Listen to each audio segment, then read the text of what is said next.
Scareclaw and Dragon Link, well, and even Tier Elements are going to shake up what you thought was the norm of the format. Special announcement before we get too far into this video here. We have a brand new crossover between Sky Striker and Eris from Mushoku Tensei, sporting off an amazing field centerpiece. And actually, let me tell you, this is probably one of my favorite pieces here that we've actually had the chance to make, because the aesthetic, you know, the color popping, the background feel, it is absolutely amazing. I'll leave a link down below so you guys can grab yours today. All right, to the 30% of you that have not smashed the other crap out of that subscribe button, smash it so you guys don't miss out. More awesome content. We're going to be looking at another regional today. And, you know, these events get more and more interesting as we look at them. Now, we had... your most represented deck for this was actually Labyrinth. Didn't expect to see that coming. Labyrinth has been pretty quiet as of late. The whole second week of this format, this deck just got...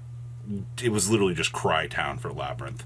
Ryzen Denko Seka definitely hurt a lot of the chances that this deck had to make successful top finishes. But that's not to say that today you're not seeing that little bit of a metagame shift.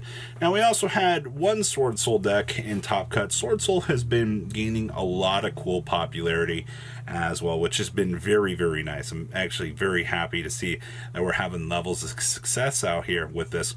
We also had the one Tier Elements player make Top Cut. This is now, I think, the fourth... at least the fourth that I know of in this format in terms of top 8s for regionals that we have seen be successful out here with Tier Elements. So do not discount this deck and toss it in the trash.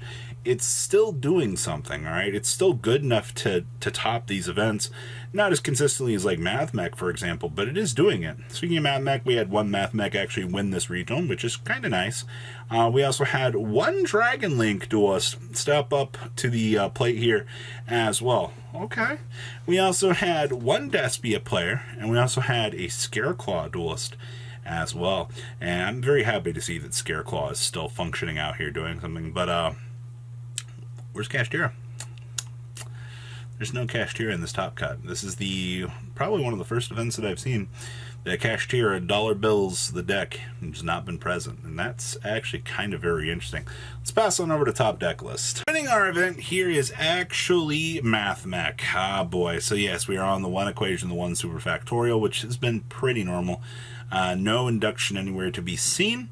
Let's see here. We are on double Veiler, double Ghost Bell, triple Ash, and triple Space Rock with triple Infinite Permanence. We are hand trapped out of our mind. We're even citing triple copies of Droll and Lockbird and triple copies of the Kurikara down here as well. I don't know what this duelist was afraid of, but I mean, that is kind of like the Mathmech experience. I mean, you hand trap your opponent, set up, and then you enter into OTK phase, and the new G-Golem stuff has also been a fantastic addition to this deck as well. We're also main decking only 2 Small World. We're siding the 3rd, so I guess if they need a consistency upgrade, I guess it'll also depend on how they have to side for their matchups, if they need to have access to the other Small World. So looks very, very interesting. I like what we're seeing here.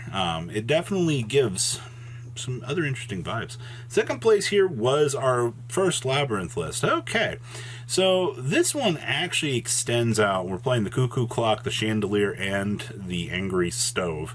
That, I don't know why the Stove, I love the fact the Stove's seeing play before Chaos Angel.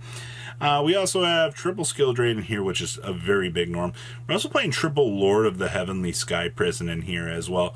While I do like having Lord, I feel like 3 is just too much. I mean, every other build that we've seen has been 1 to 0, so maximizing on that might have been the reason why they might have seen success here. Or it might have just helped them out in certain cases. But either way, for a second place finish with triple of that, it's good. We're also main decking 1 Eradicator and siding 2 more. Oh boy, they've got the out in the main deck. Whatever will you do? You'll scoop up your cards and cry. Outside of that, I don't see anything else really too crazy about this. Ratios, once again, feel semi-normal outside of the key things here. Top 4 is our Tier Elements duelist. Wow. I'll clap for it. They actually had enough consistency to make it into top 4, which is good stuff here. I see that we are playing the turtle engine in here. So we're going to do the Rainbow Bridge of Salvation with the turtle to search for the field spell. Okay, that's kind of interesting. I mean, the turtle also acts as another water monster for whatever it's actually still worth for that. The Ishizu package completely shattered down to one-ofs here for this. That's rough that you have to rely on those cutback ratios, but it's still going to be enough for this deck to function. That's why, like, I don't know why people, when they look at this deck, they're like, oh my gosh, like, you know, tier it's done. Here you go. This is the current incarnation. You just have to rely on King of the Swamps and things to get your deck going. It's a little bit more disappointing, but it still is working, ladies and gentlemen. So, good stuff. Next up is our Sword Soul package, aka Sword Soul. Triple Incredible Ecclesia as per usual. Double Heavenly Dragon Cycle. Triple Book of Eclipse, because laughing at your opponent is the best thing that you can do. Trust me, having the defensive options for this deck has a bad time playing through, you know, a supercharged Kashtira field. So actually having the book options is very, very important. I see that we're citing the Noblemen of Crossout, or Crossout Designators as well. Having Crossout Designators like a defensive option for this deck. This deck never really had much of a chance to kind of utilize at least Noble or Crossout Designator until like more recently, where, you know, you have way more hand traps running around in the format, and since things are slower, actually having Crossout as that defensive option really does matter. So kind of keep that in mind here when you're looking at these ratios, as the success lines for this are dependent. Next up is our second Labyrinth list. Now, this is what I would consider more the norm here. You have the One Lord and the Double Green Servant, but this duelist chose to play triple copies of Ash Blossom and Joyous Spring. I think the logic for that was they just want to make sure that they have a hand trap in case they go second, which isn't terrible, but the biggest thing here is how much of a high impact is Ash going to be. And, you know, just opening Ash matter all that much. And once again, I mean, they did make top 8 out of this regional. I can't be too upset about that, but it is definitely a little bit more interesting to see that that was one of their tech choices here. And then I see that we're citing triple Ghost Reaper as well, and we're citing a Crossout Designator. Very, very interesting choices down here, at least in the side deck. Okay, now this is very interesting to see some of these choices. I like what I'm seeing here. Next up is our Scareclaw with a Kashtira package in it. I mean, you're playing triple Fenrir. that's your package. All right, yay, we did it. Honestly, the Fenrir being an extension option for this deck to just be like, all right, cool, I can special the Fenrir, go toggle for, you know, my doggy, we're off to the races. And plus, to give this deck a big shot here, the Adventure package in this deck is really good. Like, the Adventure package gave this deck something to, like, have for stepping stones. It was super crazy good. Alright, the amount of consistency enablers that package just gave to Scareclaw, just to be able to go, hey, you want to be able to, you know, start combo and start stepping through all of these crazy lines of play. When you can up your consistency massively, it's very good. I don't see anything else that looks too out of left field here. This deck, between all the other builds that we've seen, very, very, very together. Next up is our Despia deck. We are main decking Expulsion, but we're citing the Gimmick Puppet, which is fine, I suppose. We're playing one Saronir, one Lubellion. That feels very, very standard. We are playing the one Gold Sarcophagus to Mercurier interactions. You already know. You know how fun those interactions are for this deck. And of course, Branded Lost are being such a Paradise Branded. God, it's so good. Outside of that, yeah, we are playing the Dragoon package.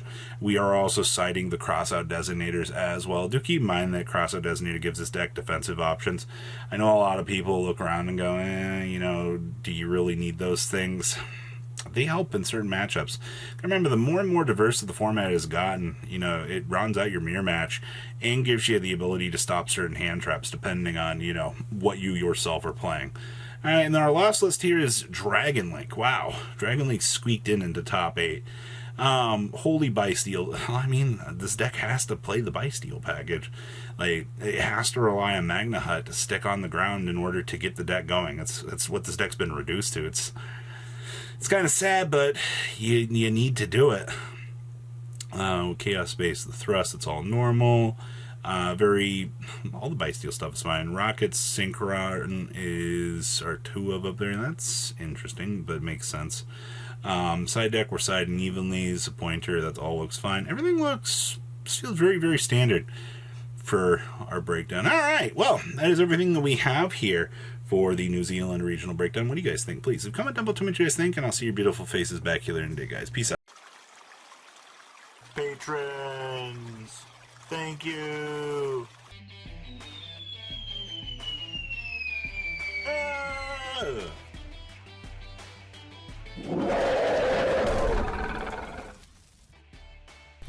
Thank you so much for watching. Check out these other videos.